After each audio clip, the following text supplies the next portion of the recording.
Hi, Islamic Dad here. If you enjoy this channel, please subscribe. It does help me out a lot. Today I'm going to do yet another video on no contact. I know there's a million of them out there, but I had a realization today because of situations that I'm dealing with, and it just puts a different context on going no contact. And I wanted to share that because it is something that I don't think's communicated. I know that a lot of articles, videos will just say go no contact and then move on to dinner or something else. So I wanted to kind of dive deeper into what's going on with no contact on a larger context. So let's say I have my narcissist ex. We end the relationship. Who does the ending doesn't matter. We separate. At that point, say I go, let's make up a term, soft no contact, meaning I really try not to reach out to her at all. Now here's the thing. Say there's a situation with they have my hoodie and I want to get my hoodie back. Now you're telling yourself, okay, that's very normal. I'm not doing anything out of the ordinary. I'm not trying to get back together with them or shower them with compliments or have an argument. I'm just trying to get my hoodie back. So you reach out to contact your ex-narcissist or your narcissist ex to get your hoodie back. And the instant you send that text or make that phone call or send that message, the narcissist thinks they've won. And that's the thing that people, I don't think, understand, and is not being communicated, is that post breakup, the narcissist is playing a game, and they will basically be playing this game for the rest of their life with respect to you. And that game is any contact that you make to them means that you've lost, you're pathetic, you're the loser, they are the winner, they're in the position of strength and of power. And so something as innocuous as, hey, I think my hoodie is still over at your place. When would be a good time for me to come over and get it? They would read that text and probably jump for joy, break out the champagne, get glasses, maybe put on some music and celebrate, because in their mind, they win. They're the winner. Like, they just sat back, just waited, and you came forward and made contact with them. And again, I think that people have to understand, when there's recommendations to go no contact, a lot of that is being sold as, oh, you need time, to heal. And, you need some distance from your ex and stuff like that. And that, those are valid points and those are true.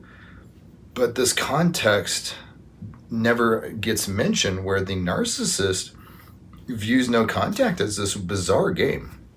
And so it might be a year later and you reach out to your ex, your narcissist ex, and say, hey, I'm doing taxes this year. I'm doing my 2024 taxes. Do you have the tax return or the tax filing for 2023 because I need that for deductions. They think they're grabbing a new bottle of champagne and pouring themselves glasses. They're like, I win. My pathetic ex is reaching out to me again.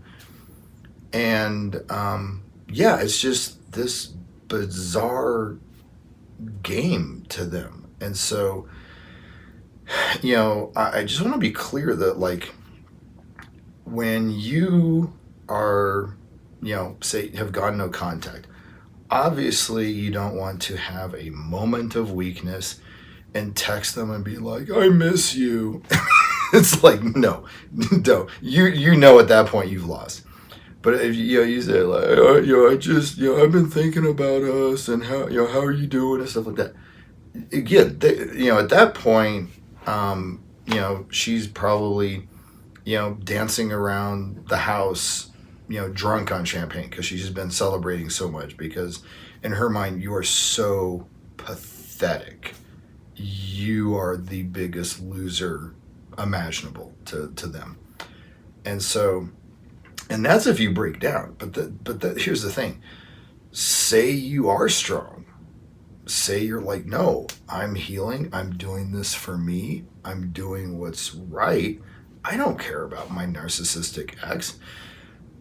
I am focused on me, my future, making sure that, like, my next relationship is healthy, watching out for red flags and, et cetera, et cetera. Focused on what my life, what's fulfilling to me. And you're going along, and then something happens where you're like, oh, I need the title for that car, or oh my, gosh, I need the phone number to her uncle, because her uncle has, he said he wanted a copy of that magazine that had, like, the Apollo 14 mission, and I found it, and so I want to, like, give it to him. So it might be, maybe you need your social security card or something. You're going to get a passport, and you're like, oh, my social security card's at their place. You reach out for a very legitimate, very reasonable situation arises. You are formal, you're short, you keep it professional. I need to get my social security card from you. When can I do that? They will celebrate. They will break out the champagne, and they will be dancing around the house, and in their mind they're making up new songs about how you're a loser and that they are powerful and awesome. I mean, honestly, I would say it gets worse than that, where when you do, well, I can only speak from my own experience. When I've reached out to either of my exes for reasonable, reasons, things that actually I did need for either legal reasons or for, something matter, another matter like that, they would often just be insulting and or block me and ignore my request. And again, that's what you can honestly expect, because to them, it's a game. They're like, oh, I have your social security card. Okay. Your text, I'm going to ignore it. Your email that you sent, I'm going to have a email service that bounces all email that you send me and notifies you.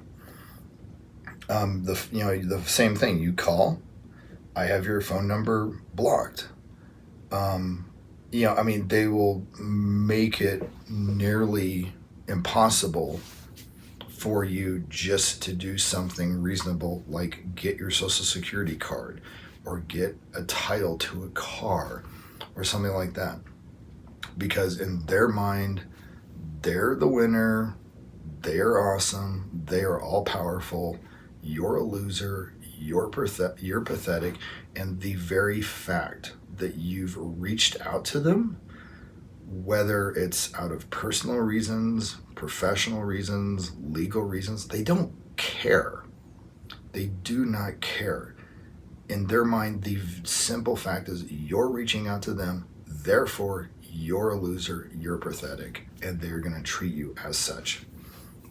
So, coming back to the point of the video is just please understand, like, you have to go no contact obviously for the reasons of, healing, of moving on, of focusing on your life and your future.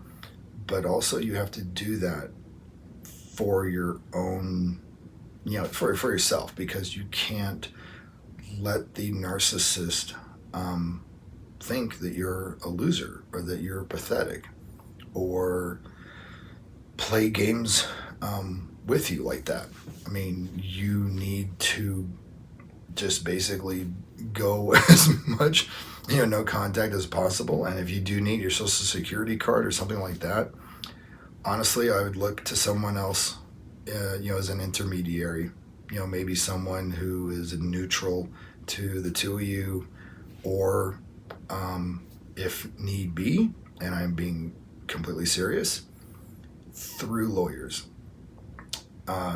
If you, know that they have a lawyer, send that request through them and make sure that the lawyer understands that that's a reasonable request and you expect it done in a reasonable time. And if you can have that sent through your lawyer or your law firm, all the better. So hopefully this video's been helpful. Thanks.